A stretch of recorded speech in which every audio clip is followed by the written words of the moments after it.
Doctor रचित मल्होत्रा, आपके लिए एक लेटर आया है। बाहर आपके नाम से आया था तो मैं आपके ऑफिस में ले आया।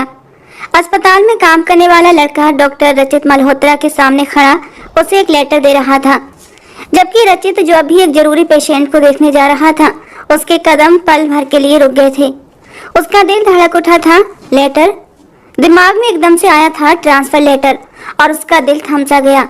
वो अपना ट्रांसफर बिल्कुल भी नहीं चाहता था और उसे जो उम्मीद थी, अगर उस उम्मीद के अनुसार उसका ट्रांसफर हो गया तो वो अपनी जिंदगी आगे सर्वाइव कैसे कर पाएगा। सरकारी नौकरी में यही सबसे बड़ा पंगा होता है, इंसान अपनी मर्जी से एक जगह टिक नहीं पाता। उसने कॉल करके अपने साथी डॉक्टर को जरूरी पेशेंट को देखने के लिए भेज दिया और खुद वहीं कुर्सी पर बैठकर उस लेटर को खोलने लगा। ट्रांसफर लेटर ही था और ट्रांसफर लेटर को देखकर उसने अपना सर हाथों में थाम लिया। जो कुछ वो सोच रहा था वही हुआ था। उसका ट्रांसफर एक छोटे से गांव में कर दिया गया था। वहां आजकल एक महामारी फैली हुई थी, लोग बहुत ज्यादा बीमार हो रहे थे और अपनी जान से हाथ भी धो रहे थे। वहां कोई डॉक्टर, कोई क्लिनिक, कोई डिस्पेंसरी न होने की वजह से लोगों को इलाज नहीं मिल पा रहा था और सरकार ने तय किया वहां किसी अच्छे काबिल डॉक्टर को भेजा जाए जो वहां के हालात को काबू में कर सके। और यही मद्देनजर रखते हुए डॉक्टर रचित मल्होत्रा का ट्रांसफर उस गांव में कर दिया गया। रचित मल्होत्रा एक नरम दिल इंसान था। उसका ये इरादा तो बिल्कुल नहीं था कि वहां जाकर लोगों की मदद न करता, लेकिन उसे परेशानी इस बात की थी, वो एक बहुत छोटा सा गांव था और वो शहर में रहने वाला इतना बड़ा काबिल डॉक्टर कैसे वहां सरवाइव कर पाएगा। उसने सरकार से निवेदन किया था कि मैं अपनी टीम के साथ जाकर वहां लोगों की मदद करूंगा, लेकिन फिलहाल मेरा ट्रांसफर न करें। लेकिन सरकार ने उसके निवेदन को खातिर में न लाते हुए उसका ट्रांसफर ही कर दिया। अब न जाने कब तक उस छोटे से गांव में सड़ना पड़ेगा। वो बेदिली से उठा, घड़ी पर नजर डाली, छुट्टी का भी टाइम हो चुका था। अपना कोट कुर्सी से उठाता हुआ वो अपनी गाड़ी की चाबी लेकर बाहर की तरफ कदम बढ़ा गया। अभी गाड़ी स्टार्ट करने ही वाला था तभी अवंतिका की कॉल आई। रचित, कहाँ हो? आई होप तुम्हारी छुट्टी हो गई है और तुम हॉस्पिटल से बाहर निकल आए हो। I am right? जी ठीक करी हो, मैं घर जा रहा हूँ। बिल्कुल भी नहीं, घर जाने की कोई जरूरत नहीं, मैं तुमसे मिलना चाहती हूँ। यार इतने दिन हो गए हैं और तुमसे मुलाकात नहीं हुई। अवंतिका की बातों पर उसके दिल को थोड़ा सुकून मिला था। अवंतिका, उसकी मंगेतर, उसका प्यार, वो भी इस वक्त शांति और सुकून चाहता था। और फिर कल उसे यहाँ से चले जाना भी था। फिर पता नहीं अवंतिका से कितने दिनों बाद उसकी मुलाकात होती और बात भी होती या न हो पाती। इसीलिए उसने अवंतिका को पिक करने के लिए गाड़ी उसके बताए हुए एड्रेस पर डाल दी। वो अवंतिका को लेकर एक रेस्टोरेंट में चला आया। रचित के चेहरे पर फैली उदासी देखकर अवंतिका शक में पड़ चुकी थी। क्या बात है रचित, तुम कुछ परेशान हो? और रचित उस पर अपनी सारी परेशानी जाहिर कर गया। अवंतिका, बहुत परेशान हूँ, तुम्हें पता है मेरा ट्रांसफर हो गया है। और इस बात पर अवंतिका का चेहरा भी उतर गया था। तो इसीलिए परेशान हो। लेकिन रचित, मैं तुम्हारे बिना इतने दिन कैसे रहूंगी? रचित ने 2 कॉफी का ऑर्डर कर दिया था और टेबल पर हाथ रखे किसी गहरी सोच में गुम था। रहना तो पड़ेगा अवंतिका, कुछ दिनों की बात है, गांव के हालात ठीक होते हैं तो मैं जल्दी ही अपना ट्रांसफर दोबारा से यहीं करवा लूंगा और कोशिश करूंगा वहां से आने के कुछ ही दिन बाद हम शादी कर लें। ये कहते कहते उसने अवंतिका का हाथ थामा था, क्योंकि अवंतिका, तुमसे और ज्यादा दूर रहना नहीं चाहता। एक सुकून चाहता हूँ, जिंदगी को स्थिर करना चाहता हूँ, जिंदगी में आगे बढ़ना चाहता हूँ। और वैसे भी हमारी मंगनी को 5 साल हो चुके हैं। उसकी इस बात पर अवंतिका खुशी से खिल उठी थी। उसे समझाते हुए बोली, चलो कोई बात नहीं रचित, खुद को संभालो और समझाओ। और तुम्हें वहां जाना चाहिए, उन लोगों को तुम्हारी जरूरत है। मेरा क्या है, मैं तुम्हारा इंतजार कर लूंगी, इस होप के साथ कि आते ही मैं हमेशा हमेशा के लिए तुम्हारी हो जाऊंगी। उसकी बात पर रचित को थोड़ा सुकून मिला था। अवंतिका को घर ड्रॉप करने के बाद वो अपने घर वापस आ गया, जहाँ अनीता जी उसी का इंतजार कर रही थी। क्या बात है बेटा, इतनी देर लगा दी? हाँ मम्मा, वो अवंतिका से मिलने चला गया था। अवंतिका की बात पर अनीता जी ने गहरा सांस लिया। अच्छा चलो हाथ मुंह धो लो, मैं खाना लेकर आती हूँ। मम्मा, खाने के बाद पैकिंग भी करनी है। क्यों, पैकिंग क्यों करनी है? मम्मा, ट्रांसफर हो गया है ना तो जाना पड़ेगा। अनीता जी को पहले ही पता था उसका ट्रांसफर होने वाला है, इसलिए उन्हें ज्यादा हैरानी नहीं हुई थी, बल्कि वो खुशी से बोली, मेरा आशीर्वाद तुम्हारे साथ है रचित, वहां जाकर मन लगाकर लोगों की सेवा करना। और लोगों को भी डॉक्टर की जरूरत होती है। बेचारे लोग छोटी छोटी बीमारियों में पड़कर दवा न मिलने के कारण और सही इलाज न मिलने के कारण मर जाते हैं। तुम लोगों को जागरूक करना, उन्हें समझाना कि अपने बच्चों को पढ़ाएं लिखाएं, उन्हें अच्छी शिक्षा दें ताकि वो पढ़े लिख कर अपने गाँव के लिए कुछ कर सकें। जी मम्मा, मैं भी यही सोच रहा हूँ। परेशान भी हूँ, वहाँ जाकर क्या करूँगा, कैसे सरवाइव करूँगा। सुना है बहुत ही छोटा सा गांव है, जिंदगी की सुविधाएं बहुत कम है। मैं समझती हूँ बेटा, लेकिन तुम्हें इन सब चीजों की आदत डालनी होगी। सबसे बड़ा फर्ज होता है इंसान के लिए इंसानियत का। तुम्हें इस बात की खुशी नहीं होगी कि तुम वहाँ जाकर लोगों की जान बचाओगे? बताओ मुझे। और वो सर हिलाकर रह गया था। बाकी वहाँ के लोगों को उसकी जरूरत थी और उसने अपना मन बना लिया वहाँ जाने के लिए। खाना खाकर वो अपने कमरे में चला आया और पैकिंग करने लगा, एक नए इरादे के साथ, एक नई उम्मीद के साथ। लेकिन वो ये नहीं जानता था कि गांव जाकर उसकी जिंदगी एकदम पलटने वाली थी। किस्मत उसे एक ऐसे दोराहे पर लाकर खड़ा करने वाली थी जहां से आगे जा सकता था और ना ही पीछे। अगले ही दिन वो गांव के लिए रवाना हो चुका था और गांव पहुंचते ही उसने सब कुछ वैसा ही देखा जैसा कि उसने उम्मीद की थी। छोटा सा गांव, अनपढ़ लोग जिन्हें इस बात से कोई मतलब नहीं था कि उन्हें आगे भी बढ़ना है, जिंदगी में कुछ करना है। वो बस अपनी छोटी सी दुनिया में ही खुश थे। वहाँ एक छोटी सी डिस्पेंसरी बनी हुई थी जो शायद कई सालों से बंद पड़ी थी। उसने एक लड़का अपने काम के लिए रख लिया। उसे कहकर उसने डिस्पेंसरी की सफाई करवाई और डिस्पेंसरी के साथ लगा एक छोटा सा कमरा भी था। गांव के हालात बिल्कुल खराब थे। घर घर जाकर वो लोगों को दवा देता, बीमारी के बारे में समझाता, कैसे उससे बचाव करें ये भी समझाता। लोग उसकी बातों को समझने भी लगे थे। उसे अच्छा भी लग रहा था, लेकिन सबके बावजूद वो बहुत परेशान था, क्योंकि जिस तरह की जिंदगी वो जी रहा था वो समझ नहीं पा रहा था आगे के दिन कैसे गुजरेंगे। इस वक्त भी वो एक छोटे से क्लिनिक के साथ जुड़े कमरे में बैठा हुआ था, गहरी सोचों में गुम था। कुछ ही दिनों में वो यहाँ की बीमारी पर काफी कंट्रोल कर चुका था। लोग साफ सफाई का ध्यान रखने लगे थे, बीमारी से बचाव करने लगे थे, पर किसी भी तरह की कोई सुविधा मौजूद नहीं थी और वो शहर में रहने वाला लड़का खुद को यहाँ पर एडजस्ट नहीं कर पा रहा था। ना ही यहाँ पर कोई नेटवर्क आ रहा था, ना ही दूसरी सुविधाएं थी। जब से वो आया था उसने एक बार भी अपनी माँ से बात नहीं कर पाई थी। वो अच्छी तरह जानता था उसकी माँ उसके लिए बेहद परेशान होंगी। घर में जवान बहन और माँ की परेशानी का एहसास, और दूसरी तरफ उसे अवंतिका की उदासी का भी पता था कि अवंतिका किस कदर गुस्से में होगी। वो जब से शहर से गांव आया था उसने एक बार भी अवंतिका से बात नहीं की थी। मोबाइल निकालते हुए उसने एक बार फिर सिग्नल देखे, लेकिन सिग्नल न होने के बराबर थे। उसे अब सच में गुस्सा आने लगा था। 15 दिन में वो अच्छा खासा काम इस गांव के लिए कर चुका था। वापस शहर जाना चाहता था, लेकिन सरकार उसके निवेदन पर कान नहीं धर रही थी। न जाने एकदम से बैठे बिठाए सरकार को क्या ख्याल आया कि उसे यहाँ पर लाकर पटक दिया, इस वीरान जंगल में जहाँ काम के इंसान न होने के बराबर थे। मैं तो यहाँ पर 1 मिनट भी नहीं रह सकता, चाहे फिर इसके लिए मुझे जॉब ही क्यों न छोड़नी पड़े। मोबाइल को मेज पर फेंकते हुए वो 2 उंगलियों से अपने माथे को मसलते हुए लगातार यही सोच रहा था। शहर में सारी सुविधाओं के साथ जिंदगी गुजारने वाला लड़का अब यहाँ आकर सच में खुद को मुसीबत में फंसा हुआ महसूस कर रहा था। अभी वो इसी मुसीबत का सामना कर रहा था जब एकदम से ही उसका दरवाजा खुला।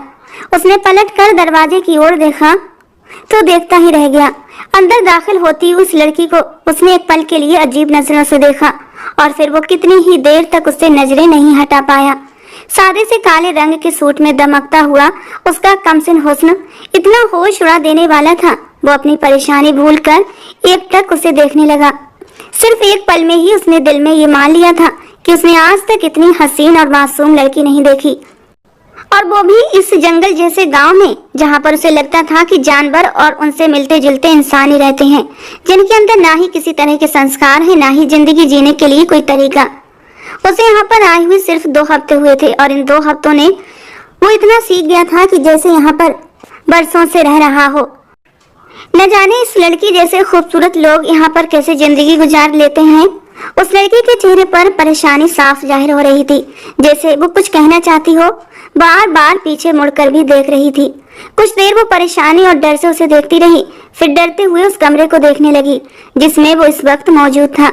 लड़की ने हाथ में कपड़े से सिला हुआ एक थैला पकड़ रखा था, जिसे उसने मजबूती से हाथों में उठाकर सीने से लगा रखा था, जैसे वो उसके लिए दुनिया जहान की कीमती चीज हो। रात के इस वक्त अकेली लड़की का यहाँ पर आना उसे अच्छा खासा अजीब लगा। फिर ये सोचकर खामोश हो गया कि शायद ये गांव के लोग बिल्कुल सादा दिमाग के मालिक हैं और इन चीजों से इनका कोई संबंध नहीं। यहाँ पर मेरे कमरे में क्या कर रही हो और क्या काम है तुम्हें? वो उसे सर से लेकर पैर तक देखते हुए सख्त अंदाज में बोला। जब वो लड़की उसकी तरफ बढ़ी और कहने लगी, मुझे आपसे बहुत जरूरी काम है। देखिए, मैं बहुत परेशान हूँ। आपके सिवा कोई दूसरा मेरी मदद नहीं कर सकता। और उसकी बात सुनकर रचित को सच में बेहद गुस्सा आया। एक तो उसे अपनी परेशानी सताई जा रही थी और अब आधी रात को ये लड़की उसके कमरे में आकर अजीब बातें कर रही थी। मैं यहाँ पर फ्री नहीं हूँ जो रात को भी तुम लोगों की परेशानियाँ सुलझाता रहूं। वैसे भी मैं बहुत परेशान हूँ। फिलहाल निकलो यहाँ से, सुबह आना। वो उसे गुस्से से धुतकारते हुए बोला। जब वो हैरान और परेशान नजरों से उसकी तरफ बढ़ी। हे भगवान, आप तो मुझसे भी ज्यादा परेशान लग रहे हैं। चले, मुझे जल्दी से बता दें आप क्यों परेशान हैं। मैं आपकी परेशानी का हल निकालने की कोशिश करूंगी। वो उसके बिल्कुल करीब होते हुए उसे परेशानी से देखते हुए बोली। और रचित को एक बार फिर उसका अंदाज देखकर अजीब लगा। वो ऐसी बातें कर रही थी जैसे वो एक दूसरे को सदियों से जानते हों। उसने गांव में आकर ये बात अच्छे से नोट की थी। यहाँ के लोग काफी मिलनसार होते हैं और पहली ही मुलाकात में फ्री हो जाते हैं। लेकिन वो फिलहाल कोई भी मुसीबत सर लेना नहीं चाहता था। उसे एक पल के लिए वो लड़की इतनी मासूम लगी कि वो उसकी तरफ देखते हुए धीरे से बोला। मुझे किसी से जरूरी बात करनी है और वो मेरा इंतजार भी कर रही होगी, लेकिन यहाँ पर सिग्नल ना होने के बराबर है। रचित की बात पूरी होते ही वो लड़की उसके कंधे पर जोर से धप लगाते हुए बोली। अरे डॉक्टर जी, ये भी कोई मसला है। मैं यूं चुटकी में आपकी प्रॉब्लम हल कर देती हूँ। आप मेरे साथ आए, मैं आपको उस जगह पर लेकर जाती हूँ जहाँ गांव के लोग शहरी रिश्तेदारों से फोन पर बात करते हैं। उस जगह पर सिग्नल बहुत अच्छे आते हैं। रचित का दिल चाहा वो इनकार कर दे, लेकिन बात करना भी जरूरी थी। वो लड़की यहीं की रहने वाली थी और हो सकता था वो किसी ऐसी जगह को जानती हो जहाँ पर जाने से उसकी बात घर वालों से और अवंतिका से हो जाए। उसकी एक बहुत बड़ी परेशानी हल हो सकती थी। वो लड़की उसे लेकर उस कमरे से बाहर निकली और डॉक्टर रचित उसके पीछे पीछे उसके साथ चल दिया। जब वो थोड़ा सा दूर एक ऊंची सी पहाड़ी के पास जाकर रुकी और उसकी तरफ देखते हुए बोली। डॉक्टर साहब, आप इसके ऊपर चढ़ जाएं और आराम से बैठकर जितनी मर्जी बात कर लें। यहाँ पर अच्छी तरह सिग्नल आ जाते हैं। डॉक्टर रचित उसकी तरफ शुक्र भरी नजरों से देखते हुए बोला। थैंक यू सो मच, लेकिन इस पर चलना मेरे लिए बहुत ही मुश्किल काम है। जब वो लड़की उसके सामने हाथ बढ़ाते हुए बोली। कोई बात नहीं, मैं आपको सहारा देती हूँ। आप थोड़ा ऊपर जाकर बैठकर बात कर लें। मैंने तो कभी यहाँ बैठकर किसी से बात नहीं की, लेकिन मैंने गांव वालों को यहाँ पर बात करते देखा है। वो इसी पर बैठकर बात कर रहे होते हैं। उस लड़की ने अपना हाथ आगे बढ़ाया और रचित का हाथ थामते हुए पहाड़ी की तरफ बढ़ने लगी कि तभी एक हेडलाइट रोशन हुई और एक गाड़ी तेजी से उनकी तरफ बढ़ती दिखाई दी और फिर उस पहाड़ी के नीचे खड़ी हो गई। दो नौजवान उस गाड़ी से निकलते हुए उनकी तरफ बढ़े और रचित उनको देखकर एकदम बौखला गया। काशवी की आंखों में भी डर के साए लहरा थे। नीचे उतरो डॉक्टर, अभी तुम्हें यहाँ पर आए 15 दिन नहीं गुजरे और तुम गांव की लड़कियों के साथ अय्याशियां करते फिर रहे हो। जबकि उनके इस अंदाज पर उनकी बात सुनकर डॉक्टर रचित को हैरत में आ घेरा। शायद वो लोग गलत समझ रहे थे। इससे पहले वो उनको कोई सफाई या कोई तसल्ली देता। एक लड़का तेजी से काशवी की तरफ बढ़ा, उसके मुंह पर एक जोरदार थप्पड़ मारते हुए बोला। तू अपनी हरकतों से बाज नहीं आएगी ना? और कितने गुल खिलाएगी? आज तुझे ठिकाने लगा कर ही रहूंगा। जब वो तेजी से उसकी तरफ बढ़ा और उसे रोकते हुए बोला। देखिए, आप लोग जो कुछ समझ रहे हैं वो बिल्कुल गलत है। वो लड़का बिना उसकी बात सुने उस लड़की को घसीटता हुआ गाड़ी की तरफ बढ़ा और बिना उसकी कोई भी बात सुने उसकी परवाह किए उसे गाड़ी में धकेलते हुए बोला। अब तो इन दोनों का फैसला पंचायत में ही होगा। तुम्हारी हिम्मत कैसे हुई तुम यहाँ आकर हमारी बहन बेटियों के साथ कोई भी रिश्ता जोड़ो? तुम जानते भी हो वो लड़की कौन है? रोशन चौधरी की बहन है वो। डॉक्टर रचित उनकी बात सुनकर एकदम परेशान हो चुका था। वो नहीं जानता था कि वो कितनी बड़ी मुसीबत में फंस चुका है। काशवी इस गांव के चौधरी की बेटी थी और 4 भाइयों की इकलौती बहन थी। उसका बाप इस इलाके की पंचायत का मुखिया था। इलाके में लड़कियों को हमेशा अपने घरों तक ही सीमित रखा जाता था और अपनी परंपराओं में जकड़ कर रखा जाता। न जाने काशवी उस दिन डॉक्टर के पास कमरे में क्या करने के लिए आई थी जब ये सब कुछ हुआ, और अब वो एक बड़ी मुसीबत में फंस चुके थे। इस बात का अंदाजा रचित को उस वक्त हुआ जब वो पंचायत के बीचों बीच खड़ा होकर अपने चरित्र की सफाइयां पेश कर रहा था। उसे अपने ऊपर भी गुस्सा आ रहा था कि वो उस लड़की की बात मानकर बुरी तरह फंस चुका है। लड़की भी रोते हुए अपनी सफाइयां दे रही थी और कह रही थी कि वो तो सिर्फ डॉक्टर साहब की मदद करना चाहती थी, लेकिन उसके भाई इस बात पर बिल्कुल भी यकीन नहीं कर रहे थे, बल्कि उसे डरा धमकाकर खामोश करवाने की कोशिश कर रहे थे। जब सारी बात सुनकर पंचायत में मौजूद एक आदमी खड़ा होते हुए बोला। चौधरी ब्रजेश, अगर दोषी तुम्हारी बेटी है तो दोष इस शहर से आए हुए लड़के का भी है। इसे मालूम होना चाहिए था कि गांव वालों की इज्जत की तरफ मैली आंख से भी नहीं देखा करते।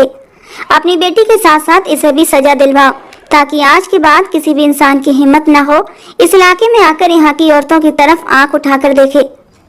बाकी सब लोग भी उनकी बात सुनकर यही कहने लगे, बिल्कुल, इस इंसान को भी उतनी ही सजा मिलनी चाहिए और सजा के तौर पर इन दोनों की शादी करवा दें और इन्हें गांव से निकाल देना चाहिए, ताकि आज के बाद कोई भी ऐसी हरकत न करे और इस लड़की के साथ सारे संबंध भी खत्म कर दिए जाएं।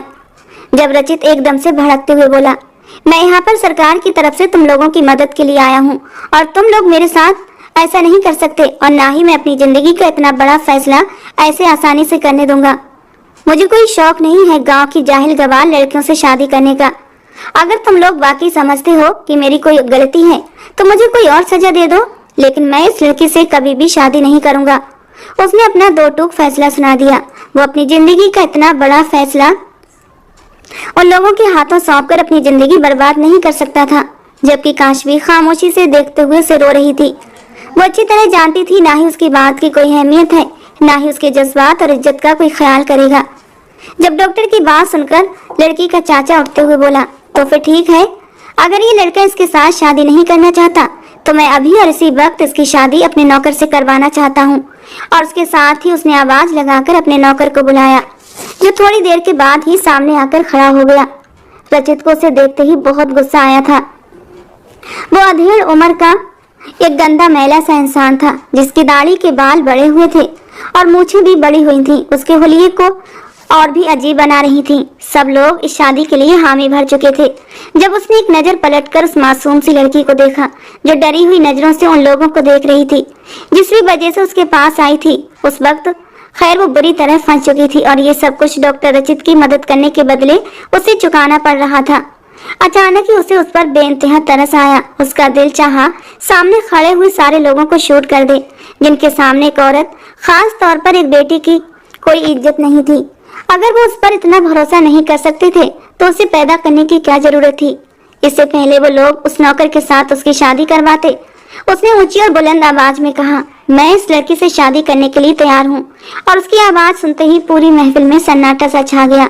लोग हैरत से उसे देख रहे थे, जो कुछ देर पहले तक इस शादी से इनकार कर रहा था, अब अचानक उससे शादी करने के लिए मान गया था।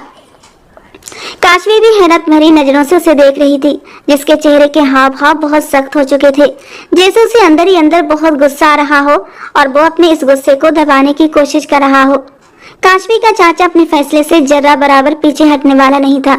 उसने बेहद जोर दिया कि लड़की की शादी मेरे नौकर से ही होगी, लेकिन रचित भी हिम्मत करके उसके सामने डट गया और आखिरकार सबकी मौजूदगी में काशवी और डॉक्टर रचित की शादी करा दी गई। वो लड़की जो कुछ देर पहले ही उसने देखी थी, अब उसकी जिंदगी में इतनी बड़ी हैसियत से शामिल हो चुकी थी।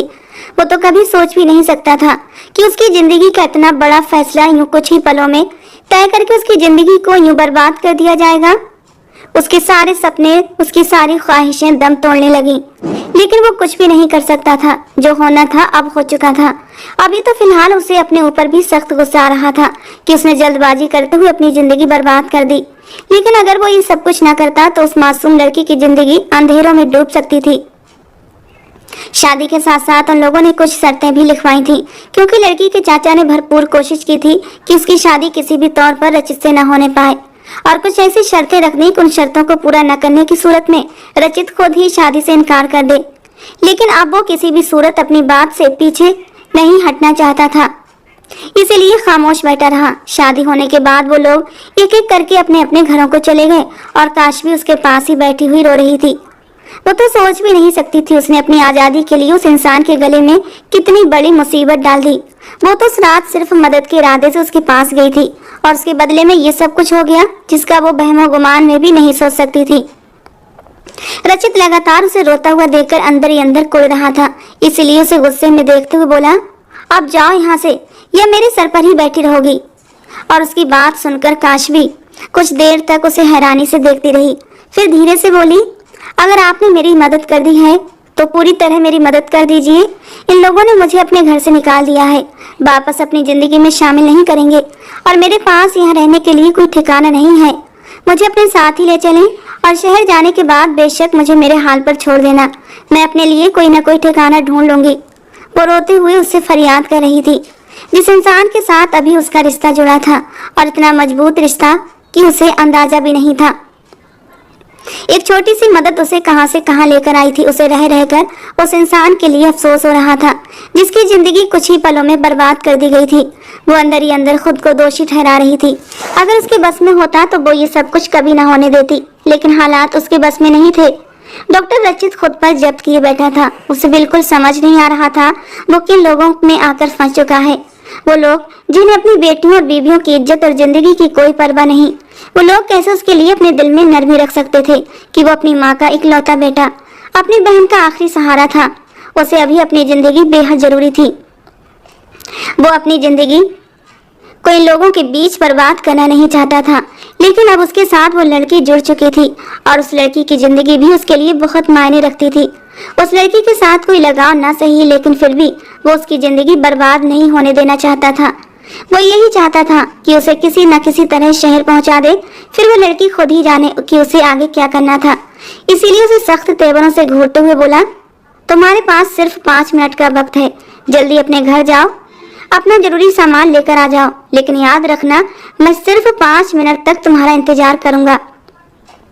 वो हाँ में सर हिलाते हुए उसके साथ चल दी। रचित दरवाजे के सामने जाकर रुक गया और वो घर के अंदर चली गई, जहाँ सब लोग उसे खूंखार नजरों से घूर रहे थे। वहाँ पर कोई भी ऐसा इंसान नहीं था जो उस पर तरस खाता या उसे उसकी सारी हकीकत पूछता। सभी उसे शक भरी नजरों से घूर रहे थे। उसके घर वाले उसकी तरफ देखते हुए बोले, अब यहाँ पर क्या लेने आई हो? अपने आशिक के साथ चक्कर चलाकर तुमने हम सबकी इज्जत 2 कौड़ी की कर दी है। तुम्हारी शादी तुम्हारे आशिक से करके अब तुम्हें यहाँ से भेज तो दिया है, अब दोबारा वापस क्यों आई हो? काशवी को लोगों के इस अंदाज पर अफसोस हो रहा था। उनके अंदाज अपमान से भरे हुए थे और वो ये भी नहीं जान पाए वो शायद कुछ पल के लिए उनके साथ आखिरी मुलाकात करने के लिए आई है, बल्कि वो उसे तिरस्कार से देखते हुए उस पर ताने कसते हुए अपने अपने कमरों में चले गए।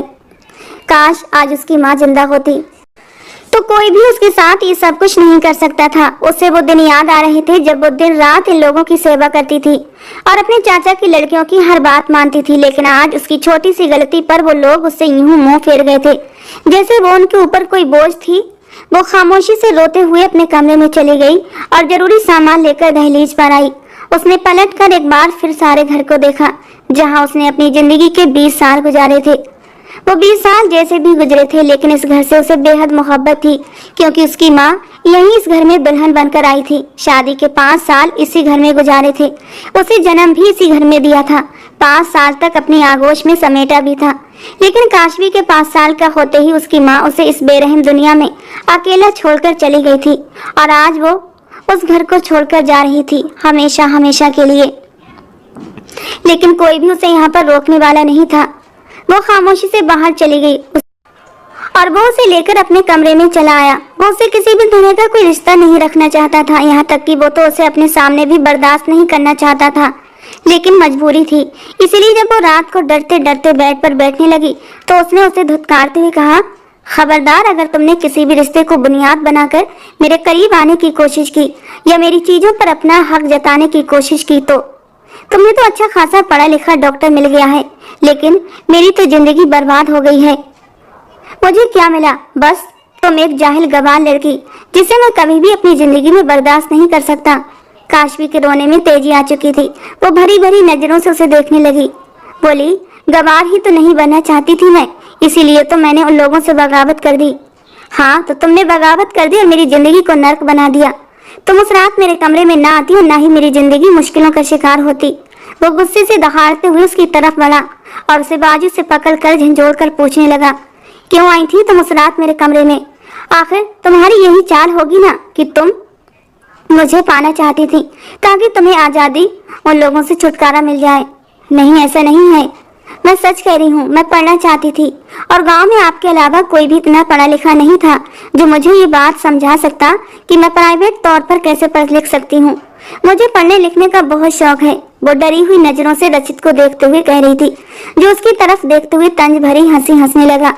यानी अब तो मुझे अपनी इन मासूम भरी बातों में उलझाओगी और मैं उलझ जाऊंगा। वो कभी भी यकीन नहीं कर सकता था। वो लड़की रात के 12 बजे उसके पास ये सब कुछ जानने आई थी। इससे पहले वो आगे उस पर दहाड़ता जमीन पर रखे हुए उसके सामान पर उसकी नजर पड़ी। बस 2 ही थैले थे। एक थैला जिसे वो उस रात अपने सीने से लगाकर लाई थी और उसके साथ रखा हुआ एक और छोटा सा शॉपर। वो जल्दी से थैले की तरफ बढ़ा और उसे खोल कर देखा। किताबों का ढेर उसके कदमों में आ गिरा और वो हैरत से ये सब देखने लगा। यानी लड़की सच कह रही थी।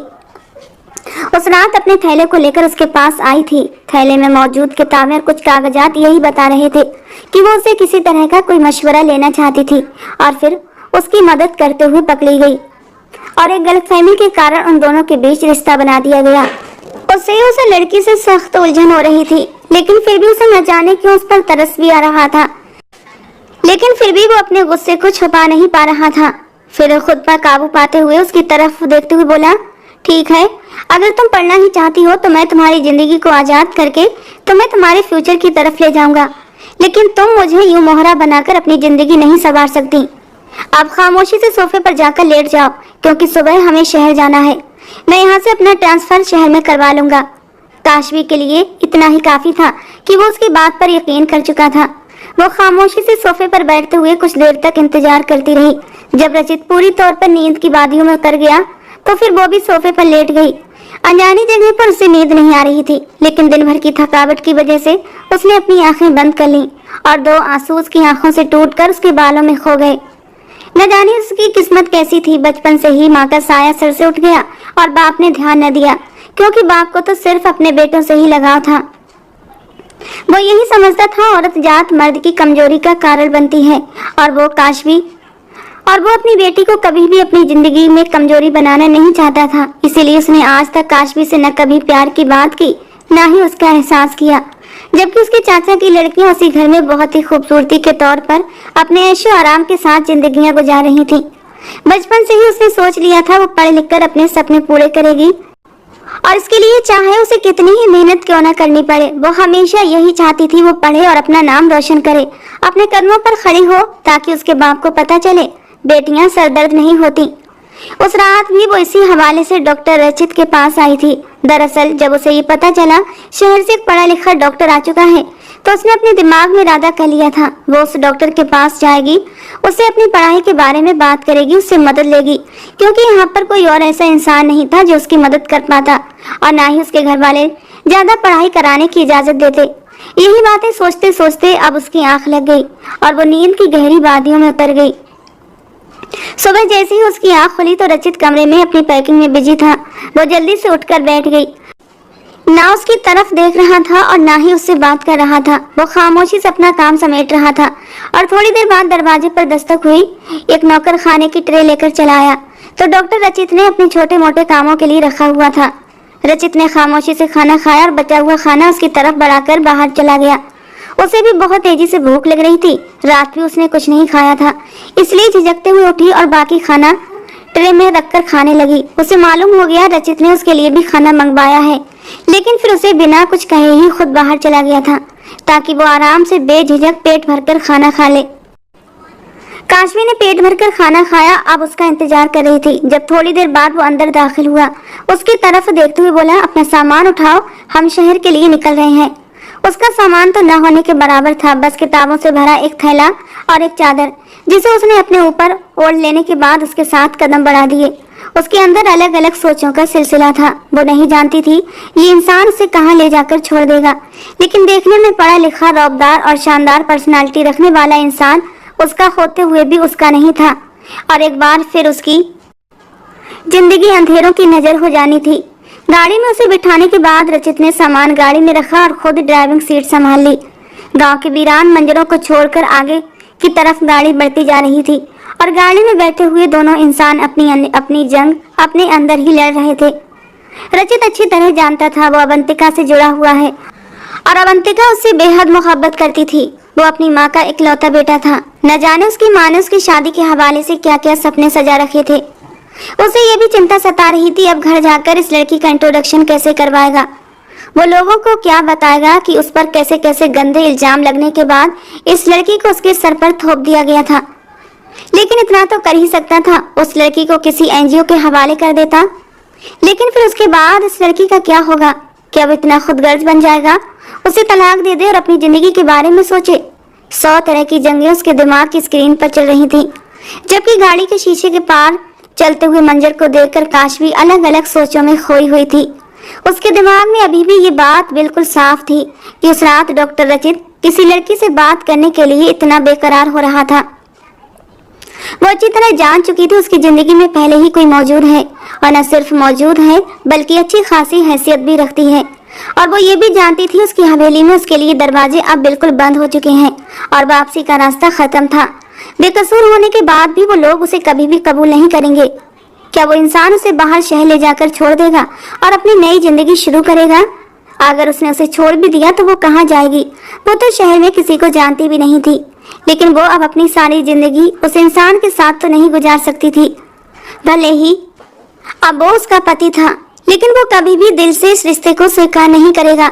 हमेशा यही समझता रहेगा कि काशवी उस पर जबरदस्ती थोप दी गई है और जबरदस्ती उसकी जिंदगी में शामिल कर दी गई है, और इस जबरदस्ती की लड़की के साथ जिंदगी गुजारना उसके लिए बहुत ही मुश्किल होगा। गाड़ी में बिल्कुल खामोशी थी। उन्होंने एक दूसरे से किसी तरह की कोई बात नहीं की थी। वो उसे लेकर एक होटल में पहुंचा, जहां पूछताछ की गई तो मजबूरन उसे अपनी पत्नी बताना पड़ा। तभी उन लोगों को वहां एक रूम दिया गया। उसने काशवी को उधर ही छोड़ दिया और खुद ड्यूटी पर चला गया। उसने अपनी माँ से बात तो कर ली थी, लेकिन फिलहाल इस बात को राज रखा था कि वो शहर में वापस आ चुका है। वो अवंतिका से फिलहाल मुलाकात करना नहीं चाहता था। अभी वो इंतजार करना चाहता था जब तक कि उस लड़की को किसी सुरक्षित ठिकाने पर न पहुंचा दे। पूरे दिन ड्यूटी के बाद वो शाम को घर आया तो काशवी किताबों में सर दिए बैठी थी। अंदर दाखिल होते ही उसे एहसास हुआ था जैसे वो उसका ही इंतजार कर रही है, क्योंकि रचित को अंदर आता देखकर वो जल्दी से उठकर खड़ी हुई थी और उसकी तरफ बढ़ी। लेकिन इससे पहले ही रचित ने हाथ में पकड़ा हुआ बैग बेड पर रख दिया। उसने सिर्फ एक नजर उस लड़की को देखा था, जिसका चेहरा आज पहले से ज्यादा लाल था और उसे बार बार हल्की हल्की खांसी भी आ रही थी। अभी भी वो कल वाले कपड़ों में ही थी। थोड़ी देर के बाद खाना आ गया। उसने खाना खाया और बाकी खाना फिर काशवी की तरफ सरका दिया। काशवी ने खामोशी से खाना खाया। रचित ना चाहते हुए भी उसकी एक एक हरकत पर नजर रख रहा था। थोड़ी देर के बाद वो सोने के लिए लेट गया। जब कुछ देर बाद वो उठी और आईने के सामने जाकर खड़ी हो गई। उसने पीछे पलटकर देखा तो रचित की आंखें बंद थीं। वो समझ चुकी थी शायद वो सो गया है। उसने अपनी शॉल उतारकर साइड पर रखते हुए अपने बालों को खोला और अपने बालों में हल्की हल्की कंघी करने लगी। उसका हमेशा से रूटीन था, वो सोने से पहले अपने बालों में कंघी करके ही सोती थी, क्योंकि उलझे हुए बालों के साथ उसे नींद नहीं आती थी। आज पूरा ही दिन वो उस इंसान का इंतजार करती रही थी, लेकिन वो आया तो भी उसने ना ही उससे कोई बातचीत की, ना ही कोई खैर खैरियत पूछी, बल्कि खामोशी से खाना खाया और खाना खाने के बाद लेट गया। उसे शायद ठंड लग चुकी थी, क्योंकि सारा दिन ही उसके शरीर में हल्का हल्का दर्द रहा था, जिसकी वजह से उसे महसूस हो रहा था कि उसे बुखार भी हो रहा है। उसका दिल चाह रहा था वो आज बेड पर सो जाए, लेकिन वो उस इंसान के गुस्से को अच्छी तरह पहचान चुकी थी। उसने उसे सख्ती से आदेश दे रखा था कि वो उसकी चीजों पर हक न जताया करे। न चाहते हुए भी वो सोफे पर लेट गई और अपनी शॉल उठाकर अपने ऊपर अच्छे से फैला ली। रचित, जो काफी देर से आंखें मूंदे लेटा हुआ था, हल्की हल्की आंखें खोलकर उसकी सारी हरकतों को देख रहा था। वो उसके लंबे काले बालों को देखकर काफी देर तक उसे दिलचस्पी से देखता रहा, जो किसी गहरी सोच में गुम थी, और फिर बालों को हल्की सी चोटी में बांधकर सोने के लिए लेट गई।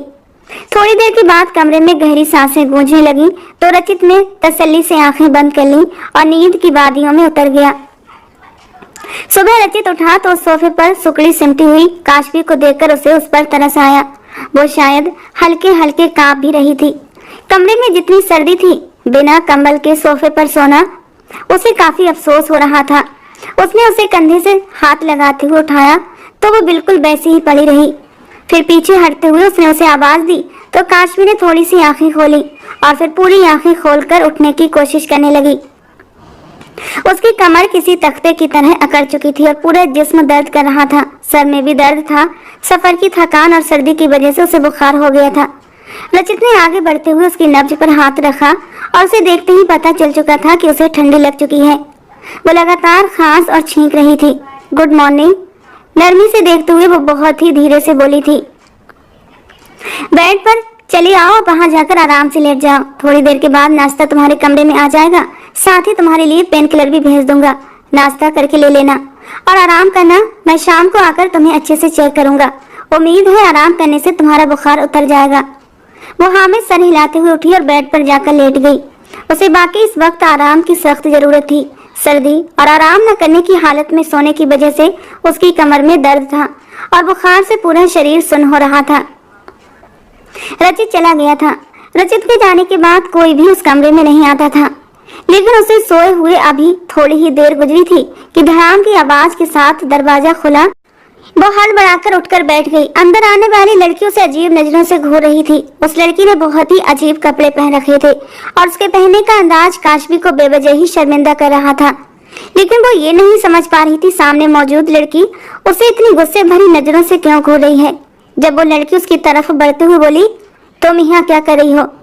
काशवी अच्छा खासा बौखला चुकी थी। उसे समझ नहीं आ रहा था कि वो लड़की कौन है और अब उसे क्या जवाब देना चाहिए, इसलिए बस खामोशी से उस लड़की को देखती रही। जब वो लड़की एक बार फिर उसे देखते हुए सख्त अंदाज में बोली, तुमसे मैंने कुछ पूछा है, गूंगी हो गई हो क्या? उसका सख्त अंदाज सुनकर काशवी डर चुकी थी। उसे बिल्कुल भी समझ नहीं आ रहा था उसे क्या कहना चाहिए, इसीलिए उस लड़की की तरफ देखते हुए बोली, मैं रचित की बीवी हूँ काशवी।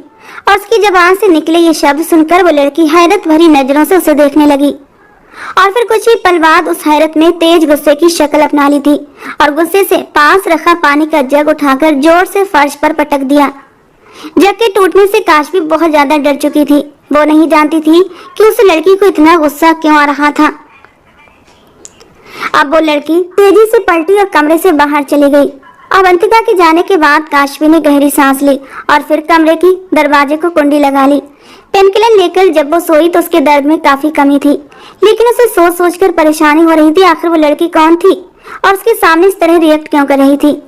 थोड़ी देर तो ये बात सोचती रही, लेकिन फिर खामोशी से उठी और अलमारी से रचित के कपड़े देखने लगी।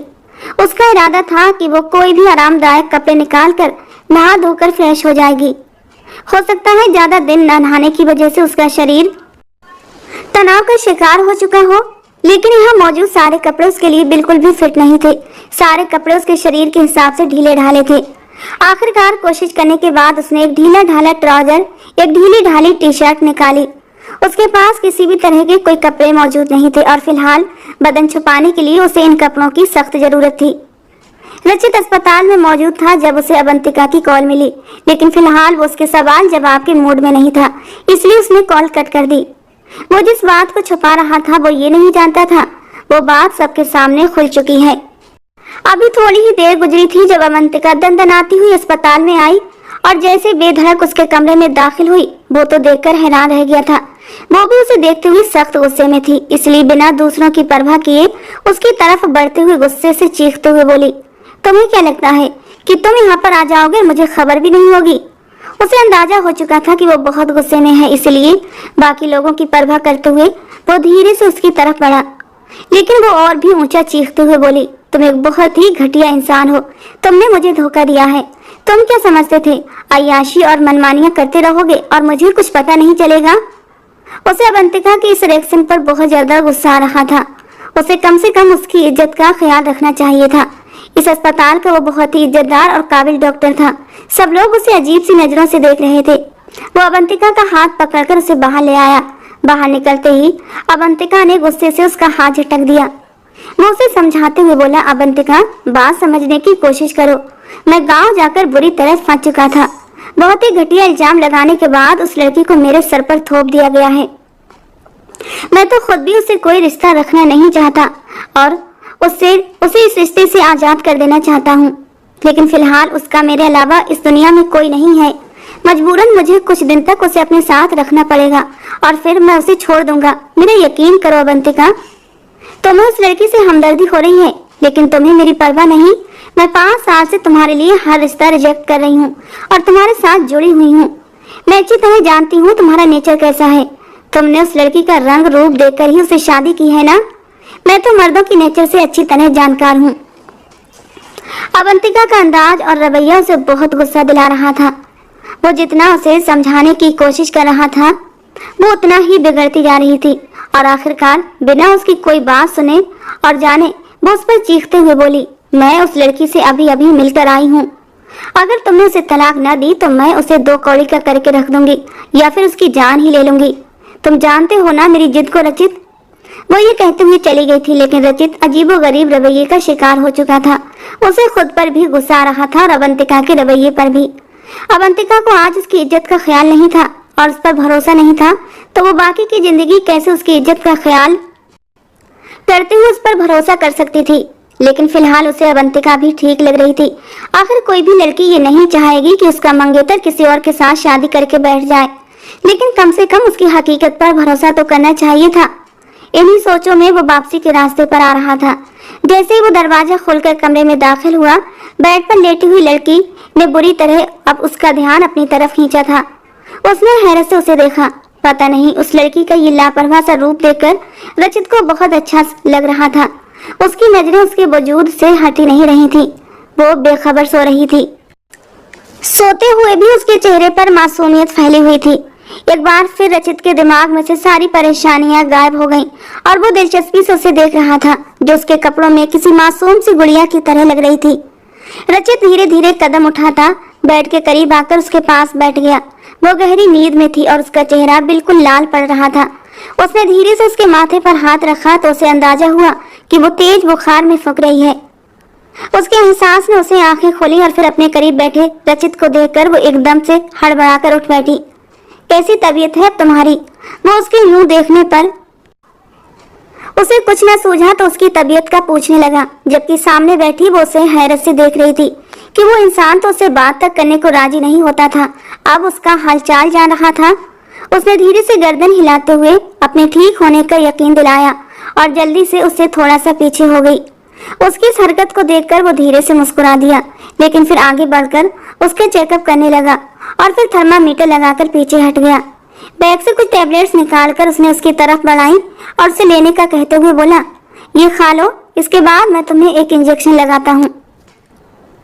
तुम्हारा बुखार सुबह तक बिल्कुल ठीक हो जाएगा।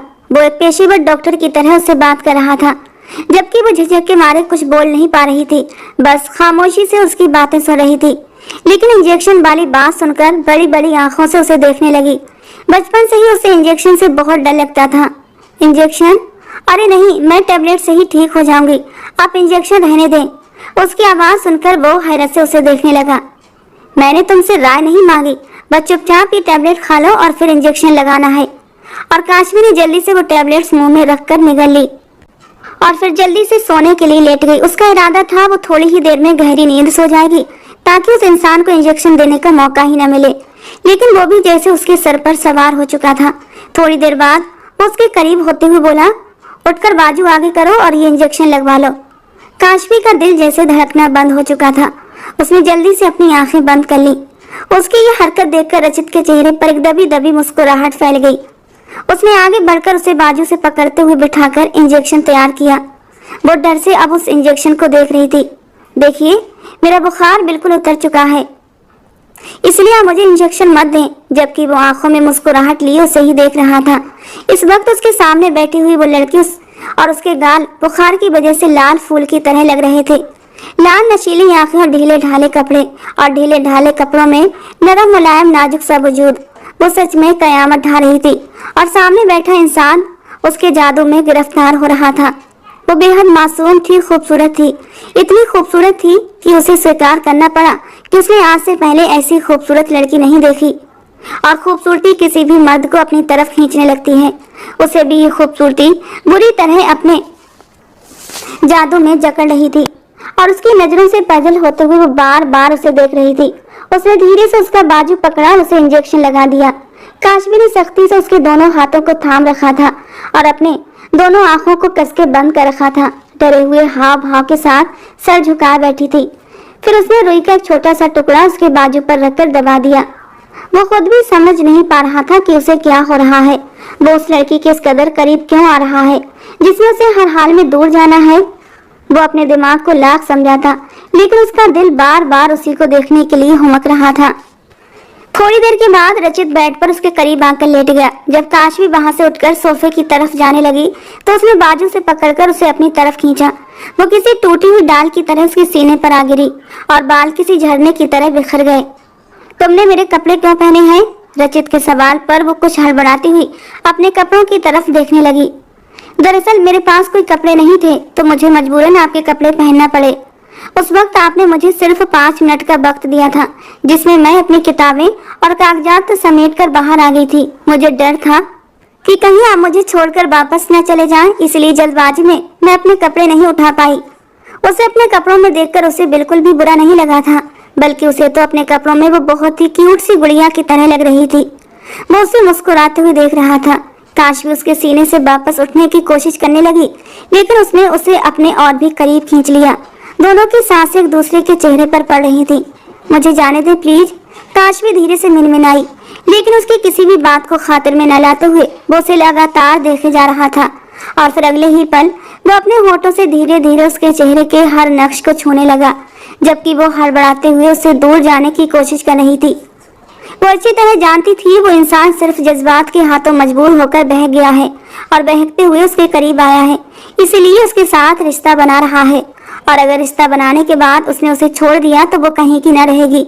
और ये भी हो सकता है ये खुमार उतर जाने के बाद वो सारा दोष उसके कंधों पर सवार कर दे। लेकिन वो तो उससे मोहब्बत में खुद से समेटे हुए यूं महसूस कर रहा था जैसे सुकून उसकी पूरी रग रग में फैल चुका हो। वो कोई दिलफेक टाइप का इंसान नहीं था और ना ही खूबसूरती को देखकर इतनी जल्दी बहक जाने वाला। अवंतिका भी कम खूबसूरत नहीं थी। 5 सालों तक दोनों का रिश्ता रहा था और कभी भी उसने अवंतिका की तरफ गलत नियत से कदम नहीं बढ़ाए थे। हालांकि अवंतिका बहुत बोल्ड और मॉडर्न टाइप की लड़की थी। कई बार वो रचित के बेहद करीब आ जाती थी, लेकिन रचित का दिल ही नहीं मचलता था अवंतिका के करीब जाने का। शायद ये दिलों के रिश्ते ऐसे ही होते हैं, जब तक हमारा दिल किसी के दिल से नहीं जुड़ता तो उसके करीब जाने का, उसे छूने का मन नहीं करता। और यही हाल शायद रचित का था। सामने मौजूद लड़की उसकी बीवी थी, उसके साथ उसका एक जायज रिश्ता था और वो उस पर अपना हक रखता था। बाद में जो भी होता देखा जाता, लेकिन फिलहाल वो उसके करीब होना चाहता था, उसकी खूबसूरती में खो जाना चाहता था। उसकी ना को इग्नोर करता वो उसे अपने आप में समेटने लगा। काश भी कितनी देर तक खुद को उसकी मजबूत पकड़ से छुड़ा पाती। जब वो थक गई तो उसने खुद को उसकी बाहों में ढीला छोड़ दिया। वो सब कुछ मुकद्दर के हवाले कर देना चाहती थी। उसे अच्छा नहीं लग रहा था कि वो उसे इतने प्यार से अपनी बाहों में समेट रहा था और वो उसे दुत्कार दे। इसीलिए उसने अपना सर उसके सीने पर रख दिया और अपने आप को उसकी बाहों में ढीला छोड़ दिया। और उस रात रचित ने अपने और उसके बीच की सारी दूरियां मिटा दी। रचित की आंख खुली तो वो उसकी बाहों में बेखबर सो रही थी। जब आंख खुलते ही रात के सारे पल उसके दिमाग में घूमने लगे और वो अचानक ही उठ बैठा। उसे यूं इतनी जल्दी उठता महसूस करके काशवी ने भी अपनी आंखें खोली। वो इंसान दोनों हाथों में सर गिराए परेशान सा बैठा था। जब काशवी ने धीरे से उसके कंधे पर सर रखते हुए उसे देखने लगी, जो कुछ रात को हुआ वो नहीं होना चाहिए था। और रचित की बात सुनकर काशवी हैरत से उसे देखने लगी। आखिर उसका डर सही साबित हुआ। वो इंसान उसे उस वक्त इस्तेमाल कर चुका था और अब खुद को कसूरवार महसूस कर रहा था। वो अच्छी तरह जानती थी ये सारा दोष उसी के हिस्से में आने वाला है, क्योंकि वो तो मर्द है, खुद को हर जिम्मेदारी से आजाद कर देगा। उसकी आंखों में अचानक ही आंसू जमा होने लगे। सारी जिंदगी उसने किस तरह से गुजारी थी, रो रो कर तड़प तड़प कर, और अब फिर से रचित फिलहाल उससे कोई बात नहीं करना चाहता था और बिना उसे कोई बात किए अस्पताल चला गया। लेकिन वो ये नहीं जानता था आज एक और हकीकत उसका इंतजार कर रही थी। अवंतिका ने न सिर्फ उसके अस्पताल में बल्कि उसके घर में भी जाकर अच्छी खासी बदतमीजी की थी और उसकी माँ से कुछ ऐसी बातें की थी जो बर्दाश्त के बाहर थी। रचित की माँ ने कॉल की तो उसकी परेशानी और भी बढ़ गई। वो अस्पताल से सीधा अपने घर चला गया। अनीता जी उससे अच्छी खासी नाराज हो चुकी थी। उन्हें अपने बेटे से ऐसी उम्मीद नहीं थी और ना ही उसने आज तक ऐसी कोई हरकत की थी कि उनका सर झुक जाता। आज उसकी वजह से वो लड़की उन्हें जली कटी सुनाकर चली गई थी। रचित को अवंतिका पर गुस्सा आ रहा था। वो सब कुछ बर्दाश्त कर सकता था, लेकिन अपनी माँ के साथ इस तरह का रवैया बर्दाश्त नहीं कर सकता था। उसने खुद ही अपनी माँ को सारी हकीकत बताने का फैसला किया और फिर धीरे धीरे हर राज उनके सामने खोलता चला गया। मैं जानता हूँ हो सकता है मेरी इस हरकत की वजह से आपका दिल दुखे, लेकिन मेरा ये इरादा नहीं था। मैं तो खुद सबके लिए तैयार नहीं था और अब मैं उस लड़की को नहीं छोड़ सकता, क्योंकि अब उसे छोड़ देना उसके लिए सरासर नाइंसाफी होगी। और आपने मेरी परवरिश में ये बात शामिल नहीं की कि मैं किसी के साथ नाइंसाफी करूं। अनीता जी को अपने बेटे पर यकीन था। वो अच्छी तरह जानती थी अगर उनका बेटा ये सब कुछ कह रहा है तो बिल्कुल सच ही कह रहा होगा। इसलिए उसकी तरफ देखते हुए प्यार से बोली, मैं पहले भी यही चाहती थी तुम्हारी जिंदगी में ऐसी लड़की आए जो तुम्हें समेट ले और तुम उसका सहारा बनो। तुमने अपनी मर्जी से अवंतिका से रिश्ता किया था और अपनी मर्जी से ये रिश्ता निभा रहे थे, लेकिन बेटा मैं अब भी समझती हूँ उसके साथ नाइंसाफी होगी। बेहतर है तुम जो भी करो अच्छी तरह सोच समझकर फैसला करो। रचित ने फिलहाल अवंतिका के चैप्टर को क्लोज कर दिया। फिलहाल तो वो अपनी माँ अपनी बीबी काशवी के बीच संबंधों को ठीक बनाना चाहता था। रात जो कुछ भी उसके और काशवी के बीच हुआ था वो उसने किसी कमजोर पल में बहक कर नहीं बल्कि पूरे होशो हवास में और अपनी मर्जी से वो रिश्ता बनाया था। उसे ये रिश्ता बनाने पर कोई शर्मिंदगी भी नहीं थी। हाँ, दिल में थोड़ा सा डर था कि अवंतिका का क्या होगा, अवंतिका क्या रिएक्ट करेगी। लेकिन जब उसे पता चला कि अवंतिका ने मेरी माँ के साथ बदतमीजी की है तो ये डर और शक भी निकल गया था। उसे काशवी की याद सताने लगी। वो उसके पास जाना चाहता था। शायद वो सुबह बहुत ज्यादा परेशान हो गई थी, शायद डर गई थी कि मैं उसे छोड़कर चला जाऊंगा। अनीता जी ने उससे कहा कि अगर अब तुमने शादी कर ही ली है तो बहू को घर ले आओ, क्योंकि उनका इरादा था वो बहू से मिलने के बाद अच्छी तरह उन दोनों की शादी को लोगों के सामने लेकर आएंगी, एक अच्छी और बड़ी सी पार्टी देकर, ताकि मेहमानों में उनके रिश्तेदारों में ये बात अच्छे से मशहूर हो जाए और किसी को बातें बनाने का मौका न मिले। वो जानता था आज वो परेशानी में बेहाल हो चुकी होगी, क्योंकि घर से निकलते हुए उसने काशवी की आंखों में आंसू चमकते हुए देखे थे। आते आते उसे काफी देर हो चुकी थी। जब वो कमरे में दाखिल हुआ तो वो सोफे पर सर घुटनों में दिए बैठी थी और उसे देखते ही वो जल्दी से उसकी तरफ बढ़ी थी। कहाँ चले गए थे आप? मैं कब से आपका इंतजार कर रही थी। कहते कहते उसकी आंखों से आंसू फिसलकर गालों पर आने लगे। वो उसकी इस बेकरारी पर मुस्कुरा दिया। वो रोते हुए उसे देखने लगी।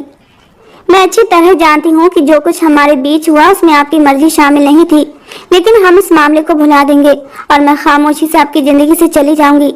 लेकिन प्लीज मुझे यूं बेसहारा मत छोड़ें। मुझे किसी भरोसेमंद इंसान के हवाले कर दें, किसी ऐसी जगह जहां मैं अपनी बाकी की जिंदगी गुजार सकूं। रचित चुपचाप उसे रोते हुए देखता रहा। फिर आगे बढ़कर उसने अपनी उंगली के पोरों से उसके आंसू साफ करते हुए कहा, मैं खुद को तुम्हारे लिए एक भरोसेमंद इंसान समझता हूँ। क्या तुम मेरे साथ पूरी जिंदगी गुजारोगी? और वो हैरानगी से उसे देखने लगी। वो तो सोच भी नहीं सकती थी वो इंसान जो कुछ कह रहा है बिल्कुल सच था। उसे ये महसूस हुआ जैसे वो कोई सपना देख रही हो। उसने आंखों से मुस्कुराते हुए हाँ में सर हिला दिया और रचित ने आगे बढ़कर उसके माथे को चूम लिया। आज वो खुद को बहुत खुशनसीब महसूस कर रही थी, यानी उसकी सारी जिंदगी के सब्र का फल रचित की सूरत में उसे मिल गया था। रचित सुबह ही लेकर उसे अपनी माँ के पास चला आया। खूबसूरत लेकिन सिंपल गुलाबी सूट में हल्का सा मेकअप किए, कंधों पर अच्छी तरह दुपट्टा फैलाए वो बहुत खूबसूरत लग रही थी, जबकि अनीता जी और रचित की बहन सौम्या तो उसे देखते ही उस पर फिदा हो गई थी। उसका अंदाज इतना खूबसूरत लगा कि उन्हें अपने बेटे की किस्मत पर गर्व महसूस हुआ। वो ऐसी ही लड़की डिजर्व करता था, जैसी लड़की भगवान ने अचानक ही उसकी किस्मत में लिखी थी। और सबसे मिलकर और उनकी मोहब्बत को देखकर वो नम आंखों से भगवान का धन्यवाद कर रही थी। और रचित भी सुकून से था कि उसकी माँ को काशवी बेहद पसंद आई थी। उसने उसी शाम अवंतिका से कांटेक्ट करने की कोशिश की थी, लेकिन अवंतिका ने उसका नंबर ही ब्लॉक कर दिया था। न वो उसे मिलना चाहती थी, ना ही कोई बात और ना ही कोई संबंध रखना चाहती थी। और फिर उसने भी उस दिन तय कर लिया कि उसकी जिंदगी का मकसद सिर्फ और सिर्फ काशवी से शुरू होकर काशवी पर ही खत्म होगा। ना ही किसी दूसरे की गुंजाइश है और ना ही वो उसे लेकर अब अपनी जिंदगी में आएगा। फिलहाल के लिए तो अनीता जी ने उसे अपनी बहू से बिल्कुल अलग कर दिया था, क्योंकि उनका ख्याल था अब एक बार रिसेप्शन की पार्टी देंगे, उसके बाद पूरी तरह दुल्हन बनाकर उसके कमरे में भेजेंगे और उसे देखने के लिए सारा दिन बेताब रहता था। वो उसे देख नहीं पा रहा था, ना ही कॉल पर उससे बात कर पा रहा था। एक ही दिन में वो उससे पूरे घर वालों पर अपनी मोहब्बत का जादू बिखेर चुकी थी और उनके दिलों पर कब्जा कर चुकी थी। एक हफ्ते के बाद सारे मेहमानों में इनविटेशन कार्ड दे दिए गए थे। आखिरकार रिसेप्शन का दिन भी आ गया और जितने दिनों से वे बेताबी से उसे ढूंढ रहा था, उस दिन उसे अपने सामने सजे सजाए रूप में देखकर पागल होने के करीब था। वो बस एकटक उसे देखे जा रहा था। क्या कोई इतना खूबसूरत और मासूम भी हो सकता है? उसने आगे बढ़कर उसके हाथों को अपने हाथों में थाम लिया और उन हाथों पर अपने होंठ रख दिए। वो उसकी प्यार भरी नजरों से शर्मा रही थी और फिर रात को वो उसके कमरे में उसकी दुल्हन बनकर बैठी हुई थी। काशवी ने कभी ख्वाबों ख्यालों में भी नहीं सोचा था कि वो कभी ये सब कुछ हासिल कर पाएगी। उसने अपनी जिंदगी का फैसला भगवान के हाथ में दे दिया था और फिर भगवान ने उसे हीरे जैसा इंसान दे दिया। थोड़ी देर बाद वो उसके कमरे में दाखिल हुआ। उसे प्यार से देखते हुए बोला, मेरी जिंदगी को बेहद खूबसूरत बनाने वाली खूबसूरत लड़की का मैं दिल से धन्यवाद करता हूँ। और उसकी खूबसूरत सी बात पर वो मुस्कुरा दी। वो अच्छी तरह जानती थी उस इंसान की जिंदगी में उसकी माँ और बहन की कितनी हैसियत है, और वो ये भी जानती थी इस घर में उसे माँ और बहन की वही मोहब्बत नसीब होगी जिसके लिए वो इतने सालों से तरस रही थी। भगवान ने उसे इतने प्यारे खूबसूरत पति के साथ साथ माँ और बहन का प्यार भी दे दिया था। किस्मत उस पर दिल खोलकर मेहरबान हुई थी। उसने किस्मत की मेहरबानी को अपनी खुशनसीबी समझकर स्वीकार कर लिया था। शादी के अगले ही दिन रचित ने उसका एडमिशन कॉलेज में करा दिया और अब वो रेगुलर कॉलेज भी जाने लगी थी। उसे तो अपनी किस्मत पर यकीन ही नहीं आता था। इतना अच्छा परिवार, इतने अच्छे लोग, इतना अच्छा जीवन साथी। भगवान पर भरोसा करने वालों को कभी भी भगवान नाउम्मीद नहीं होने देता। छूटे रिश्तों ने उसे पलट कर भी नहीं देखा कि वो जिंदा भी है या मर चुकी है, और उसने भी अब उन लोगों की परवाह करना छोड़ दिया था। उसकी जिंदगी से जुड़े लोग ही उसके लिए अब सब कुछ थे और वो उनके लिए। दोस्तों, आज की हमारी कहानी आपको कैसी लगी कमेंट बॉक्स में जरूर बताना। पसंद आई हो तो प्लीज एक लाइक करना, एक प्यारा सा कमेंट जरूर करना। दोस्तों, रोज एक नई रोमांटिक कहानी सुनने के लिए हमारे चैनल को सब्सक्राइब करना। मिलते हैं दोस्तों अगली किसी नई रोमांटिक कहानी के साथ।